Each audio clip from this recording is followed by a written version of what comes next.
Welcome to the Building Lives podcast, hosted by Joe Fury. We're a show that deals with healing, restoring, and navigating relationships. We post weekly to YouTube, Apple Podcasts, and Spotify. Thanks for tuning in. You know, it's so weird. Everywhere I speak now, they always want me to talk about that. You know, perseverance in faith and staying on course for a long time. So what that keeps ringing in my ears is I must be old. Get the old guy up there. Talk about how you did this.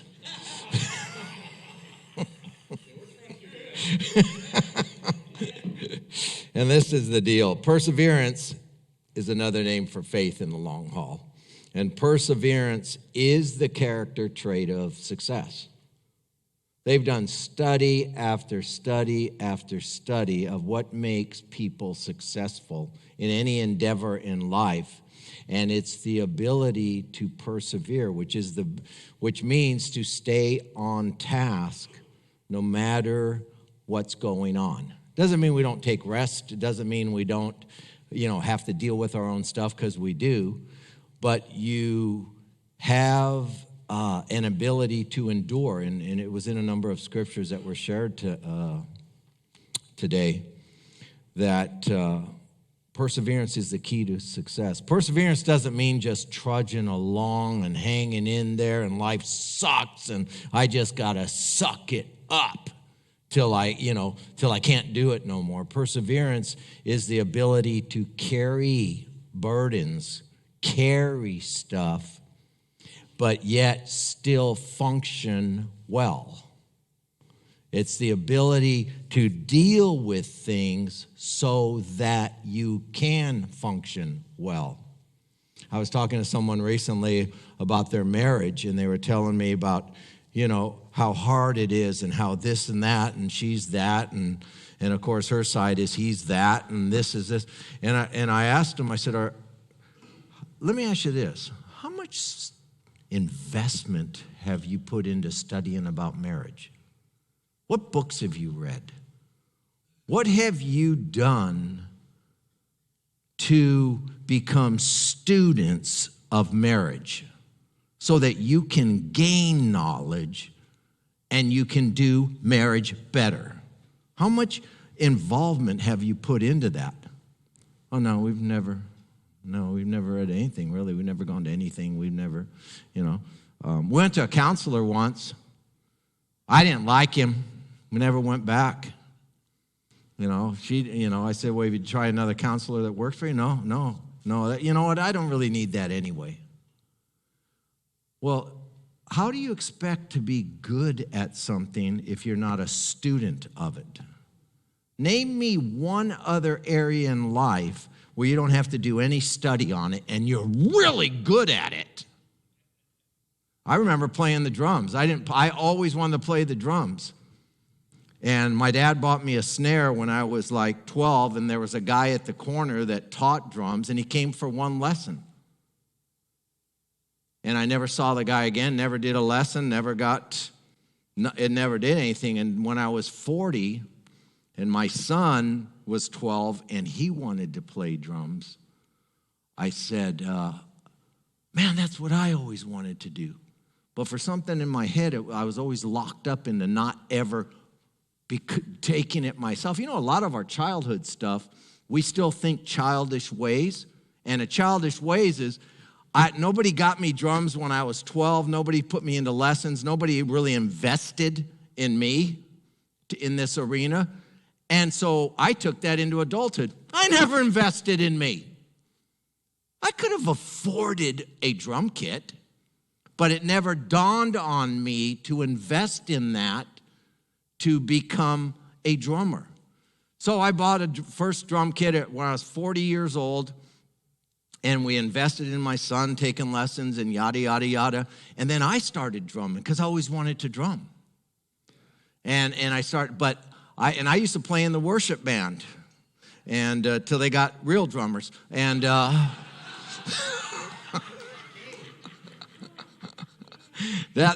my son started playing in it because he was a real drummer. But I would I rose up to a skill set of Joe. I was self-taught. I'd listen to rock and roll. I'd watch videos, see what the drummer did, and I'd try to mimic that. But I never got lessons because that scared me. And I took it personally that if I didn't know what to do, I thought the drum teacher would laugh at me. I didn't know they were there to help. Because my idea of getting help was a put down to me. Or at least I felt like that. Anybody else feel like that? You know, we don't let people really influence our lives because that means I'm stupid. That means I don't know. This is not on my notes, so we're going to be here a while. But I know, these guys don't care about 30. I never care about 30. They say don't bring notes. It's like, it's a suggestion. Anyhow, I got to a place in ministry that if I wanted to go to the next level, I'd matured enough to realize if I wanted to go to the next level, to play with the band we have today and the skill set of those guys who read music and understand music and have gone to school for music, if I wanted to do that, be at that level, I'd have to do what they did. And in my world, I had to say, well, am I going to devote the time to becoming a student of that, which would take me away from devoting my time to my main call, which is to ministry and to pastoring? I couldn't do both of them because I also had a call to be a husband.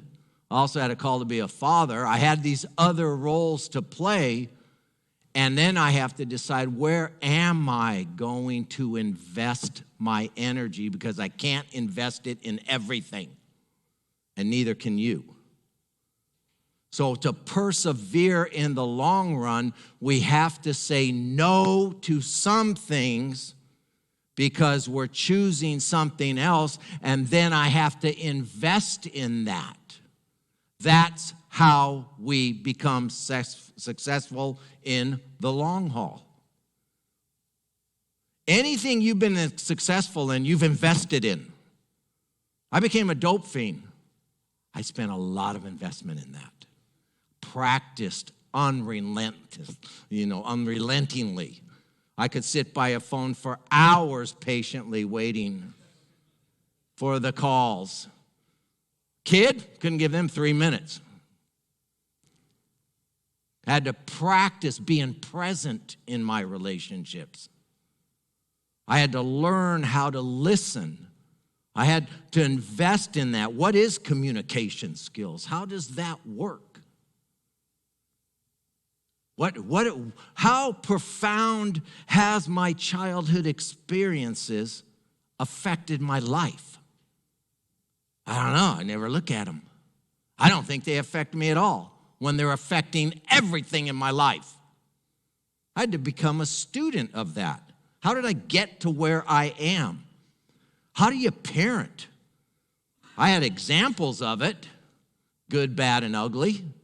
But if I wanted to be good for the long haul, I had to invest in it.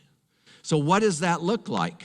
Well, perseverance in our faith, and everybody's been talking about the word today, and the word is super important. I have to invest in that if I want to be like Jesus. I have to invest in the things Jesus did. I have to examine that. Well, it doesn't just happen. Nothing just happens. If I want to be good at it.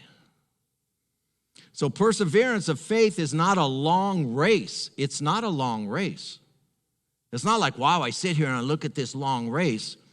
It is many short races, one after another. That's how we get into the long haul. It's a bunch of short races. Want to be a good drummer? My grandson now, we take him to drumming. And we take him to lessons.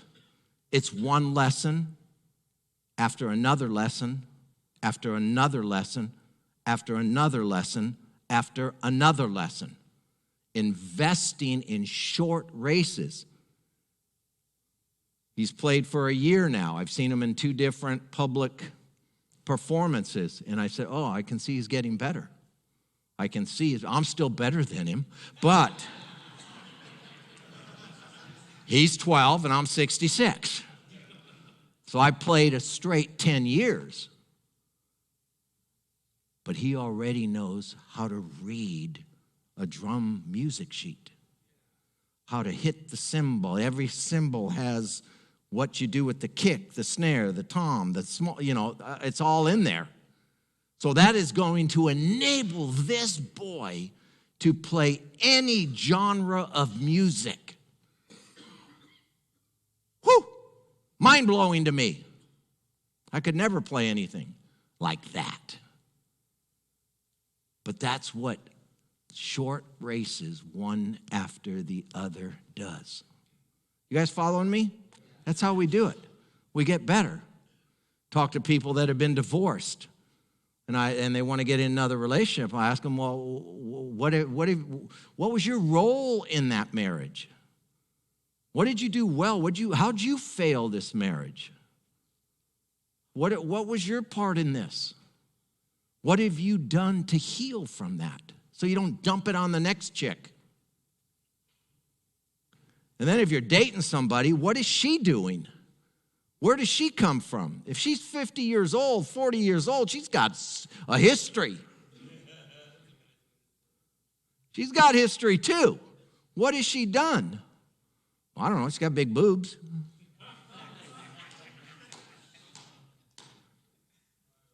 She said she likes me. That's good, right? That's it. I back into everything in my life. Listen. So what do? Here's what it does. Here's what we need. Here's where we need to start. You want to be good from this point on in your life. You want to experience good in the long haul of the different things you have going on. You simply do what Ecclesiastes 9:10 says. Whatever your hand finds to do. Whatever it is that's already in your hands. See, you don't have to go out there to find God's will. You've already got God's will in a number of areas in your life. They're already in your hands. You're single? Be good single. Be whole single. What else you got going on in your life? I'm an employee. Be a good employee. Be an honest employee. What else you got going on in your hands? I'm a Christian. Then invest in it. What is in your hand? Do it with your might. The word might there means do it with investment. And that's how we get good. And see, as I invest in something, my ability in it expands. Now I am more valuable. I am much more valuable than I was. And therefore, I can give in a better way, in a more holistic way. This is what I've learned as I've journeyed with God. The central challenge for us followers of Jesus is giving up the expectation of knowing what God is doing. Quit worrying about what God is doing in your life and do what's already in your life. And it's going to be hard stuff, good stuff, up stuff, down stuff, lows, highs. It's going to encompass it all. And give up the idea of where is he taking me? Because when we start worrying about where he's taking me, we always want to help him. Just like Pastor Brian said about David, wants to help, good thing. God's taken me somewhere. I just think I need to help him out on that. I need to quicken it. And giving up those things, While I give up something, I'm putting something else in me. And what am I putting in? Trust. I'm going to trust him.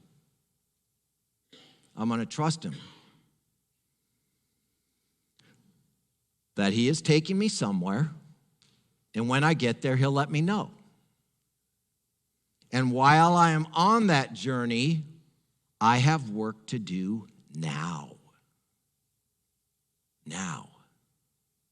Let me tell you a story to illustrate this. About 3 months after Sarah, our daughter, was murdered, after Sarah was murdered, we took about a month, and I took a month away from church. And in that month, the first 2 weeks, is we had to fly down to Texas, and we had to go through guardianship, and we had to go to court like 5 times, and the whole process of getting rid of a house that, they didn't have anymore. And, everything was, and Teresa and I have oftentimes asked ourselves, we never even talked about, should we take these kids? We just went and did it. So now we're in the process of fostering them out, and no.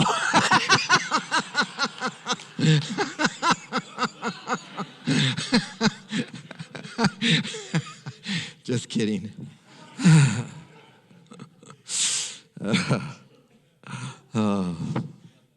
I shared a little bit of Teresa and my humor that we have in our own room about this whole thing. But, so that was going on about 3 months into that. At the same time, we're in turmoil, we're in grief, we're struggling. We've got a whole new world. We've got super damaged kids.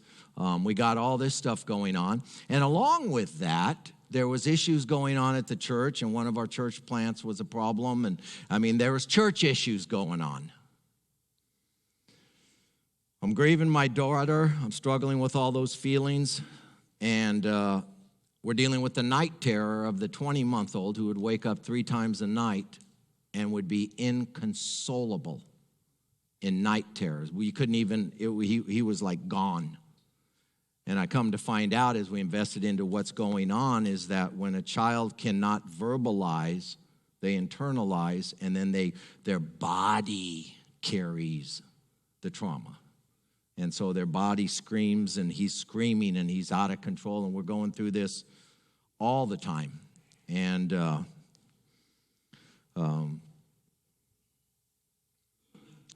I was frustrated at church. I was frustrated with some people. I was feeling judgmental toward other people. I was feeling pity. We were going through a bunch of stuff. It was just a regular spiritual day. And I was called to minister to someone in the hospital. And so that's the backdrop of this story. The reason I'm telling you this is because in the midst of my own persevering and carrying burdens and troubles and trials, I still had a job to do. And I still had to put bread on the table, and church pays me, so that's how I put bread on the table. And so I'm still having to deal with life while I'm navigating my own stuff and a whole new thing of parenting at 61 years old, starting with another family to raise and all that entails. And then I get a call to go to the hospital, so I'm going to read you a little bit of what I wrote of that experience. Because remember, perseverance is not a long race. It's many short races. So this is just another short race in one day of many, many days of short races, just like you guys go through, just like you do. It's no different. In the early afternoon, I went to UCI Hospital with the hope of bringing comfort to a man named Dave, who was getting ready to have a life-prolonging procedure to clear his left carotid artery so that blood could flow better to his face and brain. Because of that lack of blood and the lack of the ability to drain, his head had gone to about twice the size of normal, and the right side of his face was swollen, and the left side where that carotid was twice as big. He did not look human. He was completely distorted. In fact, he looked like a character in a horror movie. And that was not even the worst problem. The rest of his body was riddled with cancer, and he had been given a couple months to live. I prayed on the way there that God would give me some words of comfort for him, for I did not know him well and had only met him a couple of months earlier at church when I prayed for his healing. Upon reaching the intensive care unit where he was at, I made a right instead of a left and walked all the way through the wrong wing of this part of the hospital. You know, there's a thing that happens when you have great trauma and you have loss. You have what's called grief brain, and you can't remember things. So I couldn't remember his room, and for whatever reason, I didn't ask, and I'm just going from room to room to room to room, looking inside the door to see if this is the guy's, ICU room. And you see ICU, it's big. There's a lot of rooms. So, passing from room to room of people battling to stay alive, many rooms had family members huddled around the patients and who were their loved ones. Others had no one but the patients and the attending nurse, either inside the room or sitting at a desk right outside. I began to notice that my mind began to get quiet as I began to feel more and more present, being aware of this place as a sacred space. The ICU, something started to happen in me, and I started to feel that this was a sacred space between life and death. These people in these rooms were going one way or the other. And there was a sacredness to it. It started to become spiritual. And what happened is my head started to calm down from all the things in my own world. And I started to be there.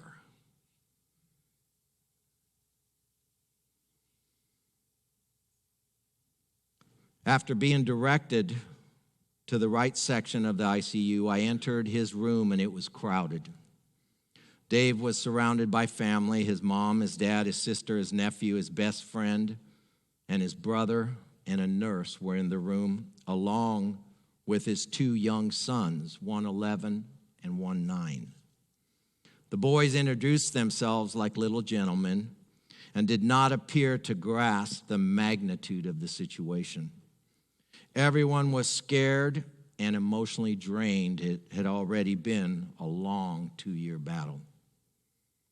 After introductions with those I did not know, I asked if David and I could have a few minutes alone.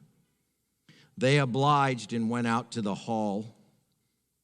I have been doing hospital visits for many years and have become much more of a take-charge spiritual person, not afraid to get real with the gravity of situations that required gravity. David's preparation for eternity was my main concern, seeing he was not far from there.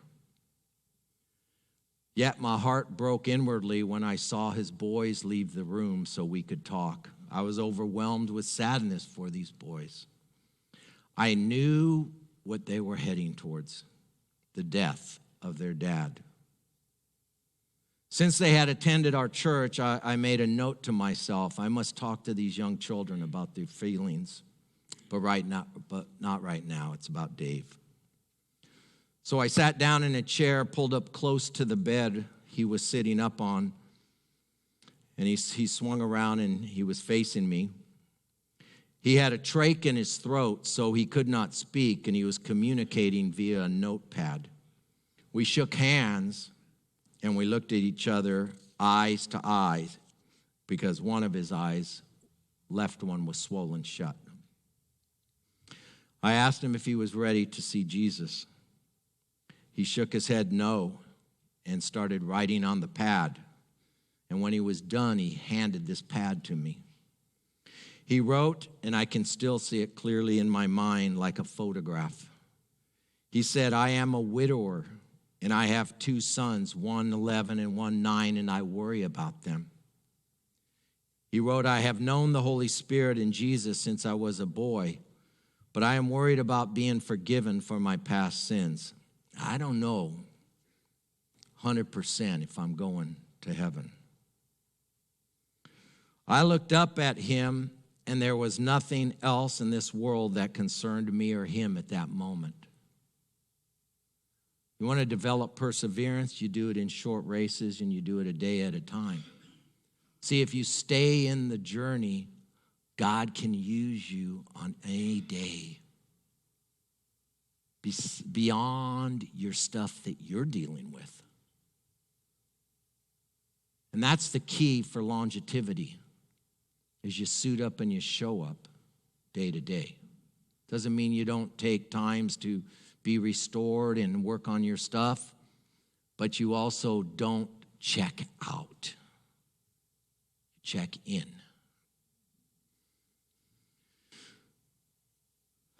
I was totally present. It was just him, me, and Jesus, addressing the ultimate concerns of all people when everything is stripped away.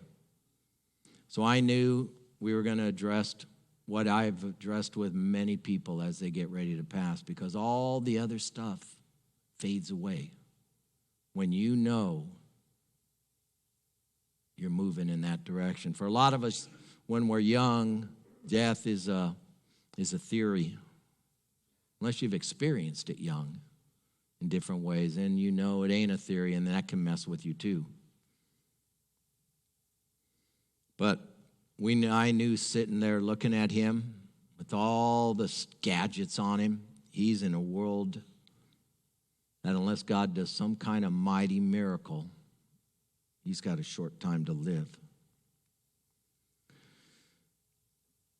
So with all the many concerns of life, at times they get whittled down to only 3.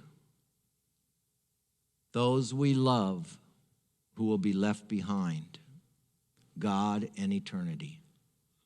Those are always the 3 things I've experienced with people when they were getting ready to possibly leave. They were concerned about people. They oftentimes look back and think of the relationships, often with regret.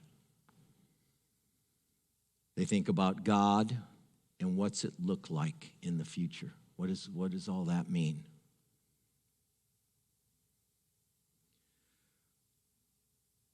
I remember Teresa's dad when he was at this place, and we were sitting with him. You know, my wife had the honor to lead her dad on his deathbed pretty much to the Lord. And you know what he said? Because he divorced her mom. They had 7 kids. And he divorced his mom for the neighbor woman. And it probably was not his first go-around with someone else. He said, man, you know, the biggest thing I ever regret in my life was leaving your mom, telling that to Therese. Because she gave me you guys. And I haven't been a good dad. And in the relational part, he wasn't. He couldn't do it. He just never became good at it. Never did the work necessary to become good at it. And a lot of it was because of his childhood stuff and, you know, all that kind of stuff. He was good with money. He left everybody an inheritance. He took care of his wife, even though he divorced her 30 years earlier.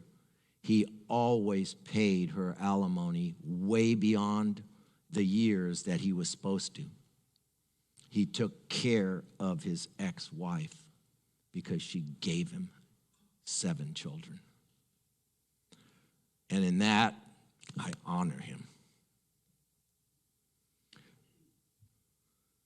But he regretted it. So I began my response with Dave by addressing his first worry, his sons. I shared with him the first truth I know, and that is this: I don't know why God will most likely, unless he does a miracle, take you home to heaven. I don't know why he will do that.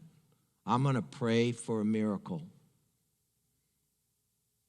And if he chooses to take you home, I don't know why he's doing that, to leave your 2 boys. And remember, I just got 3 kids a couple months ago, and I didn't know why that all happened either. So I'm not going to tell this guy a lie, because I don't know.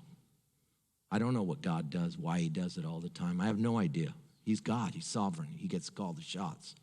My job is to trust him, because he said he's trustworthy. He said he'll work it out for good. All right. I do believe that deep in my heart, and that's what enables me to keep going. I believe he's got a plan. I believe it's a good plan, because he's a good God. I said, I don't know why, David, he might take you home, leaving your boys without a mother or father. I have no answer for that, because it just doesn't make sense, and it doesn't seem right. Then I shared what I also know. God is good, and that God loves you, David, and he loves your boys. So God will not abandon them. And if God takes you home to heaven, you will be in their lives, and God will take care of them. I shared that we all will leave this earth at some point. We just don't get to choose often how or when. But he is a good God, and that is what we hold on to. And I shared God's plan, even in this situation, will prove to be good. We don't know it now. See, I'm ministering to him while I'm ministering to me. And that's the beauty when we minister. It's a two-way street. I told him we don't know it now, but we will someday understand, and it will prove to be good. I told him those boys will always be his, and he will be theirs for all eternity. And he will be part of their lives here or there. He nodded his head, yes. Then we talked about Jesus removing his sins and dying that we may live. And he listened perhaps in a way he never listened before. As I explained, he started crying. And out of the one eye, tears were flowing. And he exhaled a deep sigh of relief and understanding, and the peace, it was tangible. The peace and comfort of the Holy Spirit descended upon him and me, and it was palpable. And after we spoke for about 15 minutes more, he asked that his family come back in, and they did, and we all prayed, and I anointed him with oil. After we finished, David turned and grabbed the notepad and wrote, I did not feel the oil, he wrote. So immediately I grabbed the little vial I had and poured it on his head. He nodded. He felt it. It was as if God had literally touched him in that moment. Everyone hugged, and I was shaken as he hugged his young sons tight and kissed their heads, perhaps for the last time on earth, for he was going to surgery the next day. I wept. As I got ready to leave, we bumped fists, and it was cool. I said my goodbyes to his family and began the slow walk back to my car as he was prepped for major surgery. Would he make it out on the other side? I did not know, but God did, and that somehow we were all good with that. I wondered if and hoped that Jesus would still heal him for his boys. I still left with that hope. Maybe God will do a miracle and let him have his boys. What struck me in the parking structure was the thought that I went to comfort this man for the next step of his journey. But he comforted me in the next step of my day. All that was concerning me about life melted away in that room, and I was reoriented toward what is important in life, knowing Jesus and loving others. Thank you, Dave, for taking the time to minister to me. Even though we talked nothing about my life, I received a healing. So that's one day of just showing up while we carry our stuff. We never know how it's going to work. And see, day after day after day builds, and that's how you get to the long haul. Nobody gets to the long haul immediately. We do it with many, many short steps. FYI, Dave made it through surgery, and I will visit him again soon. I can't wait. Further update, 1 month later, he entered heaven.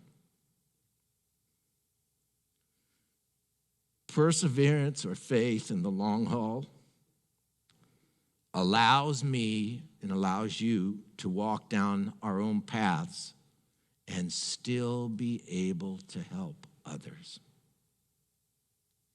That's what we get to do. My path doesn't always get cleared so I can help others. I help them as I journey my own path. One day at a time. You want faith for the long haul? It only happens one day at a time. What's in your hand to do, do it well. I'm a pastor, so going to the hospital is part of what we do. Do it well. Do it well. This is what happens as beautifully expressed by Jeremiah. Jeremiah was known as the weeping prophet. Why? Because he did a lot of preaching with not a lot of repentance. Nothing really coming out of it.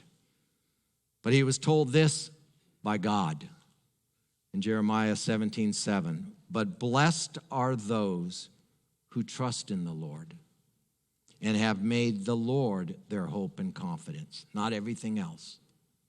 Not if I'm healed or not healed. Not if I'm wealthy or not wealthy. I don't put my trust or hope in any of that stuff. My hope is in God. My hope is in his plan and knowing that his plan is good. So my job is to march out what is in my hands, to be available. He says this, they are like trees planted along a riverbank. So to trust in God and to put your hope in him, you're like a tree then planted along a riverbank with roots that reach deep into the water. That's where the word comes in. Roots reach deep into the water. There is nourishment. It finds nourishment in the water. Such trees are not bothered by the heat or worried by long months of drought.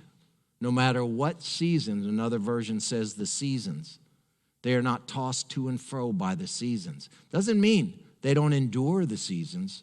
Doesn't mean they don't like particular seasons. It has nothing to do with that. They endure the seasons. Endure means to keep going while you're in the season. Keep sucking up water to nourish you in the seasons. It says this, they are not bothered by the heat or worried by long months of drought. Their leaves stay green. They can still produce, and they never stop producing fruit. Whatever you're in right now, whatever you're going through right now, there's fruit that are being produced in that. Fruit can be produced in it. And fruit is never for you to eat. It's what people eat off a tree. The tree don't eat the fruit. The tree produces the fruit for others to eat. And he says, no matter what season, long months of drought, the tree still can produce fruit for someone else to eat because the roots go deep. There is still nourishment. See, the roots feed the tree. The tree produces fruit. And so that is the key. The depth of the roots of our faith are revealed in the trials we experience. How deep are your roots? They'll be revealed in the trial. Shallow roots get revealed. Not so God can condemn us, so he can show us, you got to go deeper. You got to hold on. And that gives us the ability to keep producing. That's faith in the long haul. I only have to do it today. May each day be productive in some way. Some way. When you can abandon how you think it ought to be and embrace what actually is, you're present. And then you realize your strength and your resources are scant. You need God. Then you realize, the real tap root that I need, the most important root, the root that goes the deepest, is trusting God. And know this, God has not brought you this far to go no farther. Right? He hasn't brought you this far, and that's the end of that. He hasn't brought you this far to just go this far. So there's still farther to go. And all that you experience, good, the bad, the hard, the easy, all of it is being built into you so that the ability to produce fruit broadens. See, when I became a student of marriage, guess what that enabled me to do? Help other marriages. Because I had fruit from it. The ability to do more requires me to experience more and to grow more that I may help more. That's God's big plan. The ability, I could so identify with those little boys in that thing because I just experienced living with little boys without a dad and mom. And now immediately 3 months later, God brings 2 little boys into our life that have no dad and mom. By investing in what do these little boys go through? What is going on? How do I minister best to them? How am I there for them? While I'm also investing, how am I going to do this in my own life? Oh my God, I've never experienced my heart dying like this. And like someone said earlier, a piece of their life died. I think it was DJ. I got 2 chunks of death in my heart. So does he. So how does God take death and bring life out of it? Oh, that's what he does all the time. He's the God of the resurrection. So he takes death and he has this amazing power to bring life out of it, that we may be a blessing to others. So we must practice what we believe. When things get hard, we must double down in investing in it. Why? Because it's in my hand. So all you brothers, all we ever have to do is get good at what's in our hand. And from that, we get to bless others.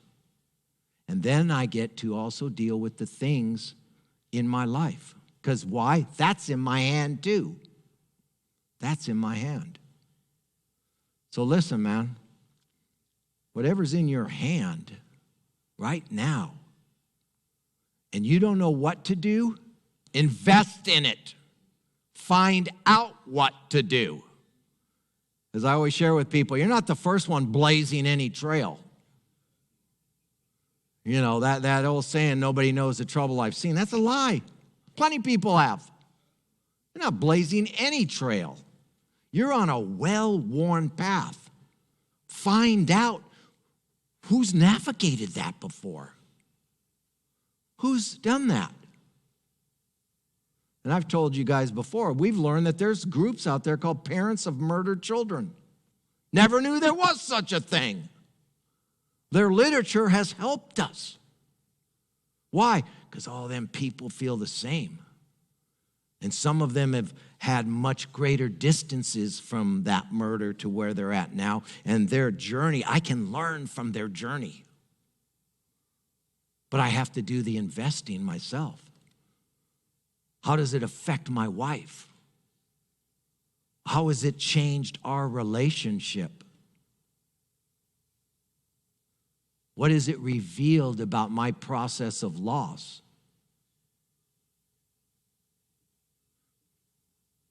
How does that work? Then we had to go back. I'll tell you one other thing about our own journey. You guys want to hear it? Does anybody want to not hear it? You can be excused. Just write your name down on a piece of paper so I know who you are, because I like my resentments targeted.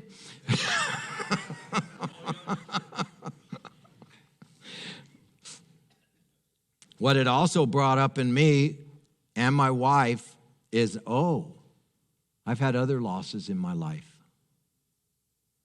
And I've learned how to navigate them, and not successfully. When my dad died when I was 17, and I think I've shared this with some of you, we're Catholics growing up, and my mom had a prayer meeting every week at our house, and they'd pray the rosary. And she'd have her 10 friends there, and they'd pray it, and sometimes a priest would come, and sometimes the priest that molested me would be there praying, because that was a well-hidden secret. And it was like, that messed with me too. And we'd pray for my dad to be healed, and we'd pray the rosary, and we'd do this thing, and my mom would light candles at church and yada, yada. He had pancreatic cancer. They gave him a year to live. He'd lived just about a year. And then when he died,